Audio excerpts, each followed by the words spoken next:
All right, really no injuries to talk about. Everybody's going to practice today, so we're good there. Look forward to the challenge of playing the Eagles. Good football team, best record in the NFL, I believe, right now, and well-deserved. Coach Sirianni's done a good job.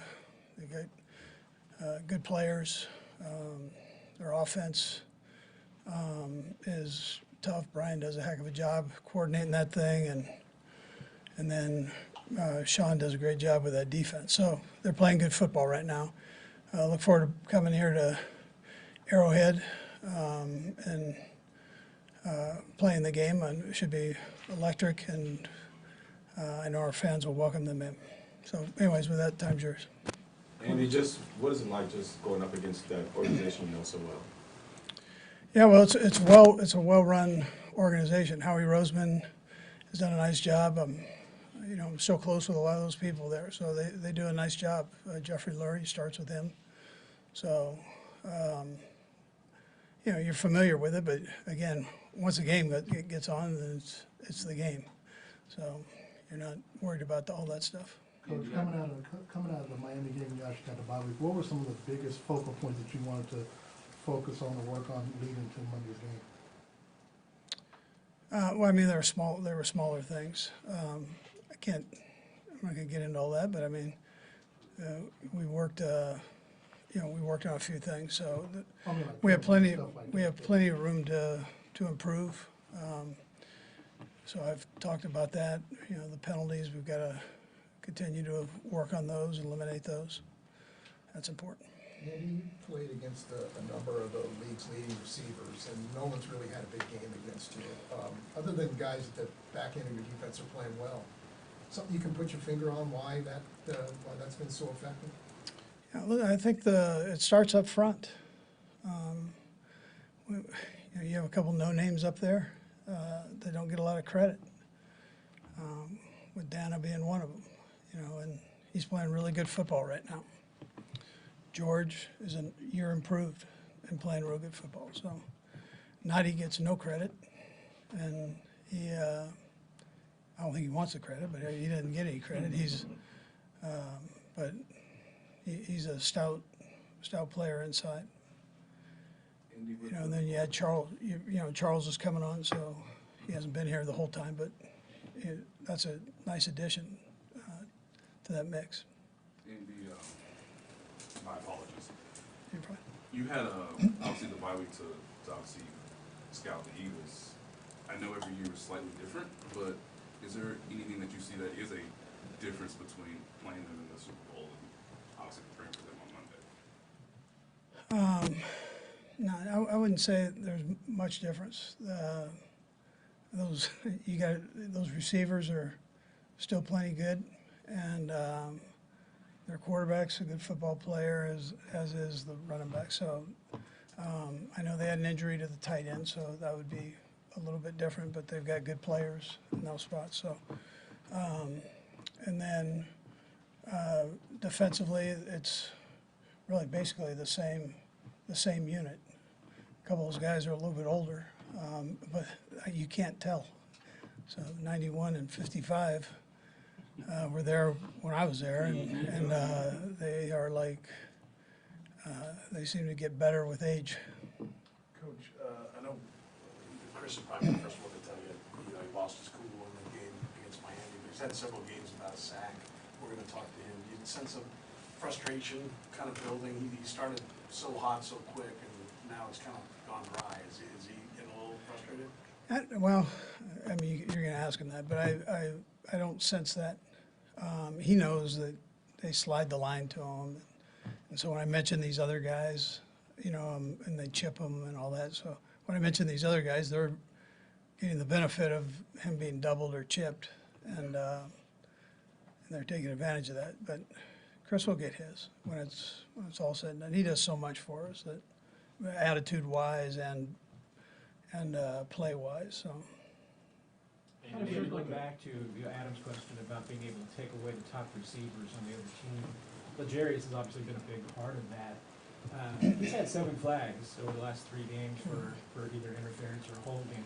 Is he kind of feel like a marked guy right now just because he does play pretty physical? Yeah, listen, I mean, I can't really answer that all the way. I wouldn't say he's marked, but I'll leave it at that.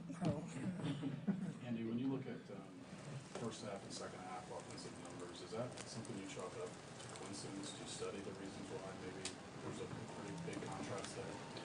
Say again. Just your first half offensive numbers and your second half offensive numbers?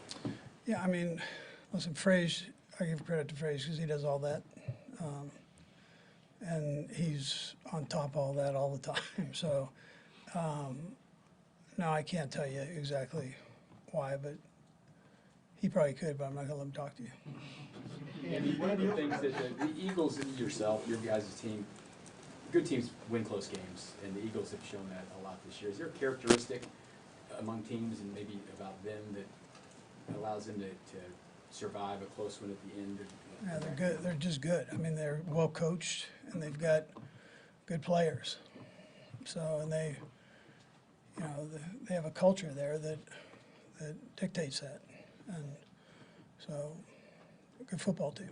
Andy, with the receivers, just the self-scouting that went with them during this bye week, you know, what have they learned more to try to just make themselves more available and everything that's going in to just try to make themselves better? Yeah, they're getting better as we go. I know it's hard to see, but they're getting better, and you know, we'll just see how it goes forward. I mean, anything I say isn't going to mean anything unless it, you know, they continue to improve. But we're seeing improvement.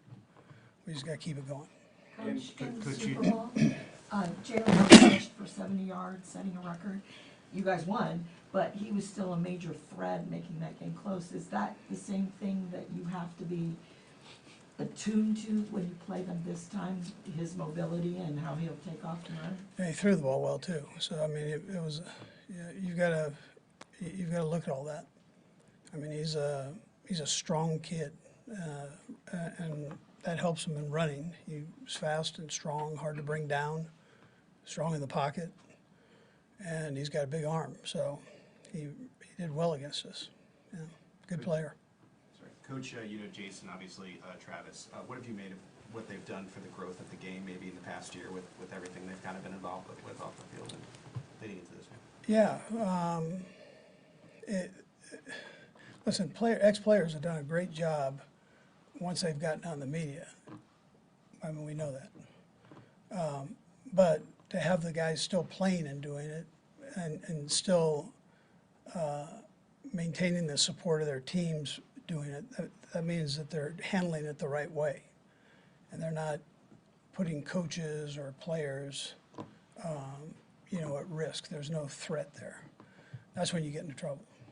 So that I would tell you, it's a good example for guys. This will continue to grow with other teams, and so how you handle that, I think, is important. These guys have done a nice job with it. That part, I think, is the best example. Couple more guys. Andy, with both teams coming off bye weeks, there's always hullabaloo about your team coming off the bye week. Is there something different about this year that with the offense look really different? No, I mean, I don't know. I get asked that because we've had success, and I don't know the reason. I mean, we just go play. I've had good players. Been fortunate that way.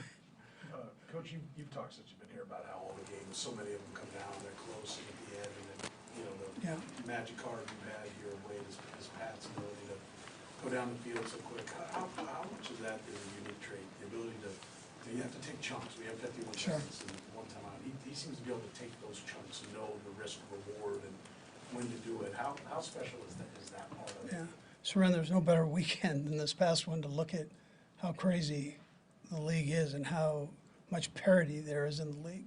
And the league has strived for that. Give every city an opportunity to be successful. And you saw it. I mean, this past weekend was wild.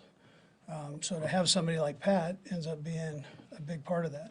I mean, you start looking at the games that are determined by one score. It's ridiculous. Every year it increases and by number there. So to have somebody that can can lead like Pat does and play the way he does, rally the guys around him, I think is important, yeah. Last one, Neil. Coach, how does having a week off for the guys, how does that affect them? And do you expect them to be fresher and feel better coming to practice? Yeah, I think both teams would tell you yes. I mean, a little time off doesn't hurt the guys physically. So and most of them came back in good shape. They didn't just sit on the couch. They worked. So it made sure when they got back here, they could move around well. And sometimes you worry about the big guys, but I thought our guys did a nice job of that. Yeah. All right, thank you. Appreciate it.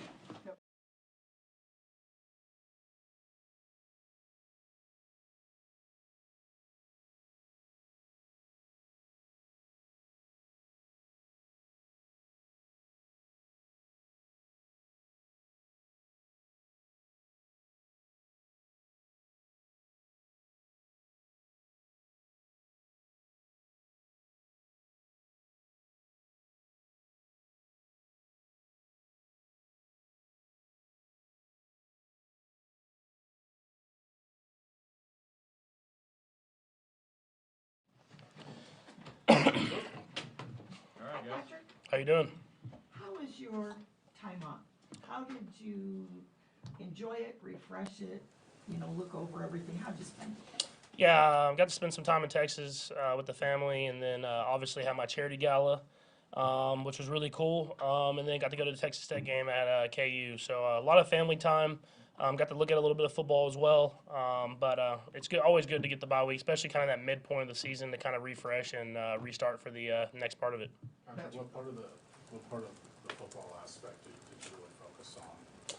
Yeah, I think for me, it's you learn. I always go back to the fundamentals, try to get back to my fundamentals as best as I can during the bye week. And then I think watching the tape, seeing what we did well, what we can improve on, and then try to use that into this next part of the season and try to be even better than when we went into the bye. Does something ever surprise you when you go back and do kind of a more thorough review like that? I think what I've realized just now is it's never as big as it seems. It's always little things, as far as fundamentals, as far as games and stuff like that. And so it doesn't surprise me now. But instead of trying to make these big, huge changes, you just go back to the fundamentals and try to execute even better. Patrick, with the new defensive coordinator with the Eagles, they have obviously some different personnel. But outside of those main topics, what have you seen differently from this defense that may be better or worse than what you saw from the Super Bowl? Yeah, I mean they're really good. I mean at the end of the day, that's the main thing. They have a lot of the same players, and they've added some more talent. D-line's special, one of the best D-lines I think I've ever seen. Just waves of guys that can come in and play, mixture of veterans and young guys. The DBs, two great DBs at cornerback position, adding Bayard and a Blankenship at the safety position, and then linebackers, guys that have played and been in the league for a little bit now. So they have a good defense in general. I mean, obviously a great team, but a good defense in general at all aspects. And so for us, it'll be a great challenge. Patrick, how do you see the rapport with the receivers growing in the second half and as you go here? I've always felt like throughout the season, the chemistry gets better and better.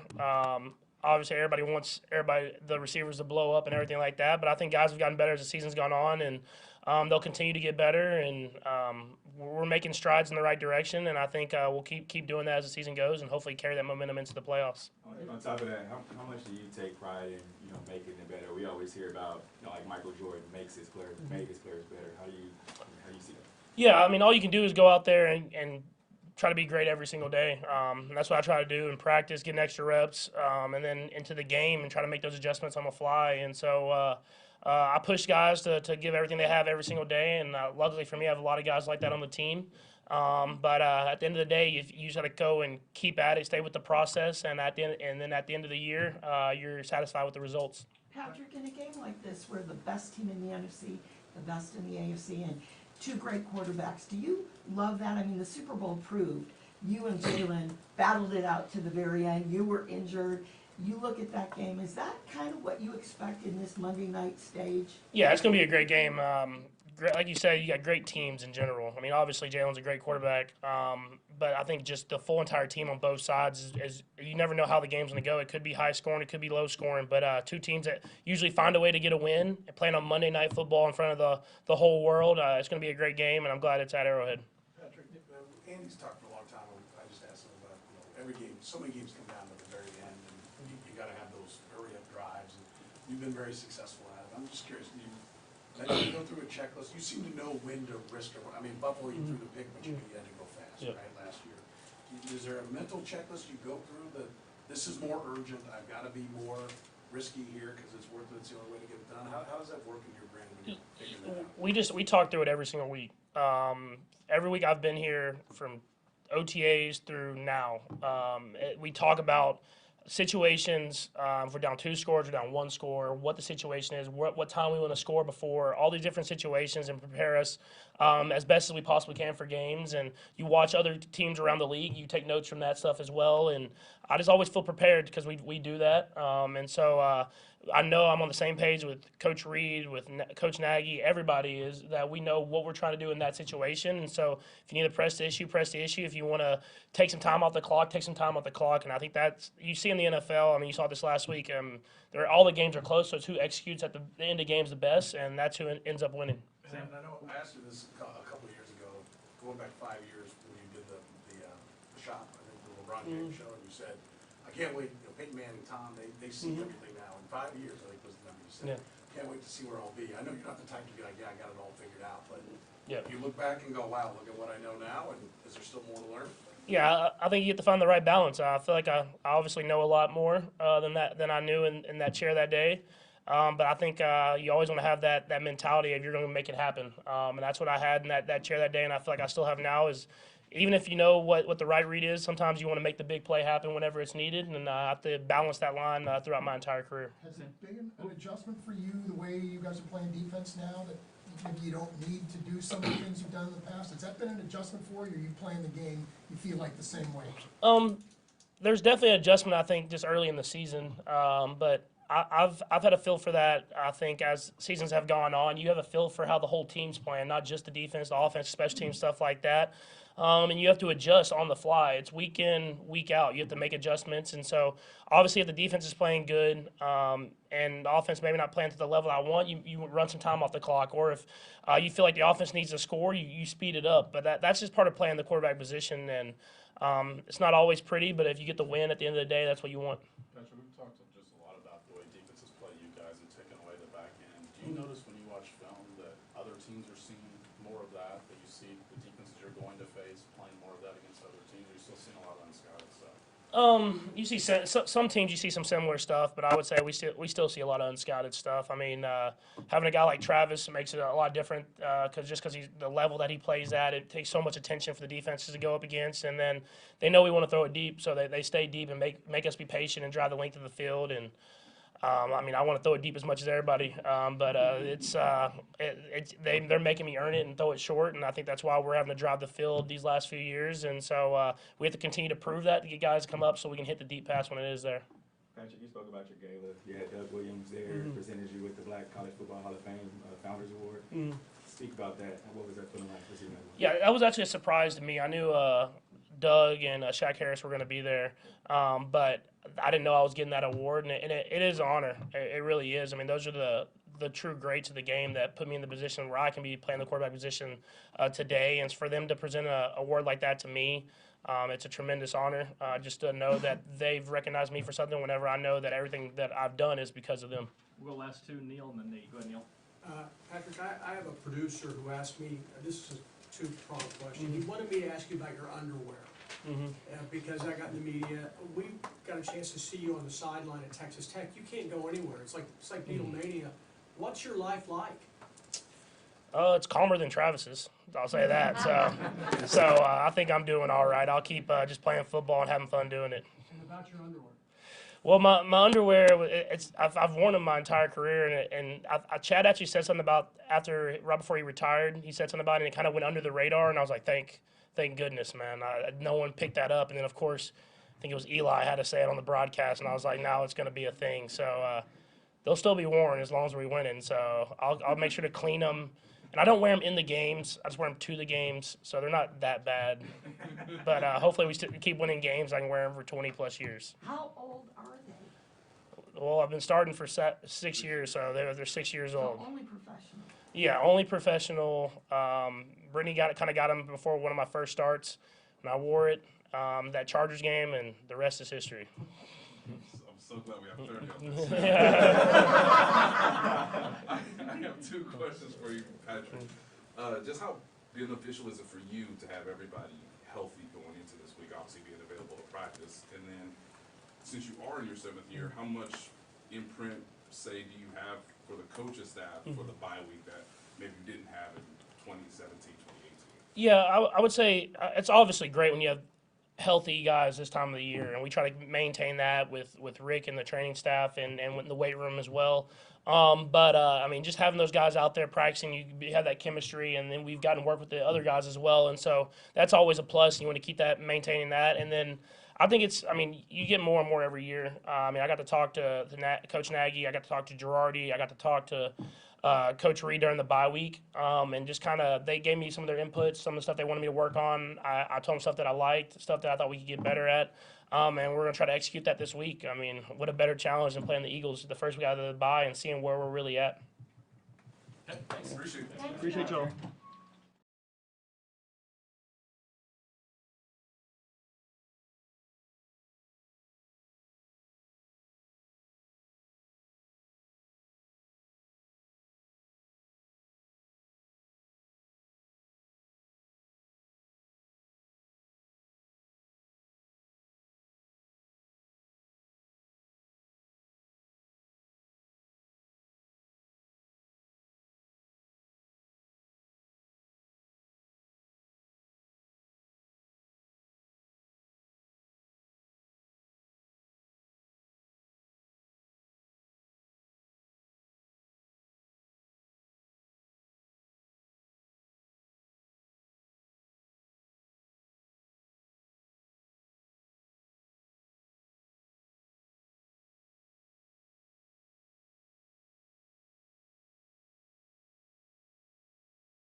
Go ahead for Chris.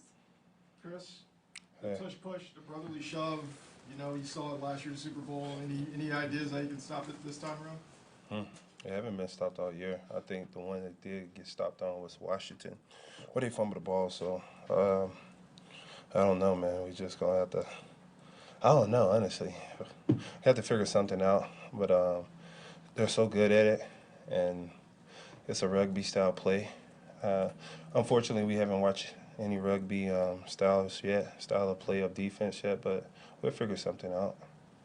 Jalen Hurts, you know, he rushed for like 70 yards in the Super Bowl, but threw for another 300. He's very talented, two of the best quarterbacks, Patrick and him. What are some of the things, especially facing him, that you need to do to try to contain him the best you can? More so, eliminate the run game. If we're able to limit how many yards he get per carry, then I think we're doing something good. And force hands in his face and take him down on the passing game. You know, get around him, overcrowd him. You know, they got such a good offensive line that's done really, really well so far this year. So, got to come up with schemes and everything to affect Jalen Hurts. Chris, you've gotten to play with some really good players here. Since your career started, do you think this could be the most talented defense as a whole that you've played with since you began? Overall, I still think we can get so much better. So far, so good. As the best overall defense, I mean, it's still halfway through the season. For me to say that now and we end up at that last, you know, it doesn't even matter. So I think we take it one game at a time, continue to get better, and then you ask me this question at the end of the year, I have an answer for you. Chris, are you seeing a similar amount of attention from offensive lines, whether it's style or the amount of guys that will block you that you have in the past? Yeah, it's similar. It's expected, though. You know, thankfully I have guys who've been excelling around me. George Karlaftis, Mike Dana, Tershawn Wharton, who's having an outstanding year so far. So we got to keep it up, take advantage of our one-on-ones. As long as we're able to do that, I'm able to get free and probably get a one-on-one and cause a little havoc. Chris, coach talked about those guys you mentioned. He said that they were no-name guys. Guys like Mike Dana don't really get the credit that they should. Do you feel that way? Yeah. This is when you think about it. This is a selfish group. You know, it's not about names. It's it's not about numbers either. I think people get caught up. I was listening to the broadcast talk about Quentin Williams and how special he is to the Jets defensive line, but he don't have as many sacks as he did last year. And the interesting point on that was he's making everyone around him better. And, you know, that's the way I look at it. It's not about stats. I mean, to magnify how important these guys are. You know, they're having good years. I mean, they're having a good year so far, but the importance to how they've been to this defense and the success of this defense, you know, the numbers go beyond that. You speak about those numbers. Do you take pride in making all those guys better? Yeah, more solely, I think as a player, it's not what you do. I think it's more so how you make players around you better. Chris, sorry, I apologize. Oh, you got it. Go ahead. Kobe Bryant emphasized on that. Just for him, it was going to come, but more importantly, just making guys around him better, and that's what I emphasize on. Just making sure George have a career year, making sure Mike have a career year. That gives me excitement because I feel like I contribute to that a lot. You know, I put a lot of energy and I invest a lot in those guys. So just to see those guys succeed beyond what you guys expected or what they expected brings joy to me. Sorry for interrupting. It's okay, man. You said it's not about numbers, but a little bit for your bottom line it is, right? There are numbers that matter to your bottom line. You know, you started off so hot when you came back. A couple games you haven't had a sack. Is frustration maybe creeping a little bit? Is that maybe what happened with the penalty against Miami? A little frustration? Frustration only creep in when the extracurricular out there play. Other than that, I don't get frustrated on my numbers. I'm gonna hit my numbers, so I never really matter about numbers. I'm gonna hit my numbers. So for me to worry about numbers, so 8 games left in the season. Whether I get a sack this game or not, we got 7 more games left. If I get a sack, 7 sacks in 7 games, You do the math. So I'm gonna hit my numbers regardless. So I never really trip about numbers. You put together the longest streak in NFL history of consecutive games with it. Like, I mean, I think you got one of the other top ones as well. I mean, is it hard? I mean, you're used to getting a sack in every game. Is it like, doesn't feel empty a little bit at all when you kind of make it look easy sometimes? Well, listen, man, it's so damn hard. To be honest with you, it's so damn hard. With all the attention I get, it gets hard. But when you got guys around you that's succeeding, it makes it easier for you. So some games you might get the double team the whole game, and you might not have that opportunity to win. In one game, you might get a double team 50%. Then so 50%, I got a chance of beating a guy one-on-one. That's the way I look at it. So, you know, frustration can creep in when you feel like your numbers matter. But for me, I don't give a damn about numbers, honestly. Because in my head, I feel like whatever I want is still ahead of me. It's 8 games left. It's another half of a season left. First half of the season, I had 5 sacks, you know. And then I missed the game, right? So I got 8 more games to go. I'm good. It looked like after you mentioned the penalty, it looked like Joe was giving it to you pretty good on the sideline, just from our vantage point. I'm just wondering, you talked a lot about him. Is there an appreciation for hard coaching and just, I guess, anything you would be willing to share about that moment? Respectfully, we would have been off the field if I wouldn't have made a penalty. So he emphasized that, you know, it was a costly penalty. I think they scored on the play also. I was 7 out of 14 points, so I understand. But, you know, it was a heat of the moment thing. I got hit after the play. What can I say? It's part of the game. Chris, during your time off, how did you use that? Did you look over the first half? Did you rest, relax? I mean, did you kind of do a self-examination? How do you use that bye week to help make you fresher and better for the second half? I did a little bit of it all. I watched film. I was able to sleep, play with my kids. Most importantly, I got a lot of sleep. I haven't slept like that in a long time. But got to hang out with my kids, take them to school, and rewatch all the games I played a part of. The good, the bad, what I can improve on, what I can eliminate, you know, like costly penalties. You said take them to school. Are you in the carpool line too? Yeah, quick thing about the school. So they got this crazy line that you got to stay in. I was skipping the line every day because they have 2 entry points. And the school stopped me one day. It was like, listen, Mr. Jones, you've been coming through the wrong line every day. And she was so nice about it. I was like, okay. So that was the highlight of my bye week. skipping school lines. You mentioned the good and the bad. What is the good and the bad for you? The good and the bad.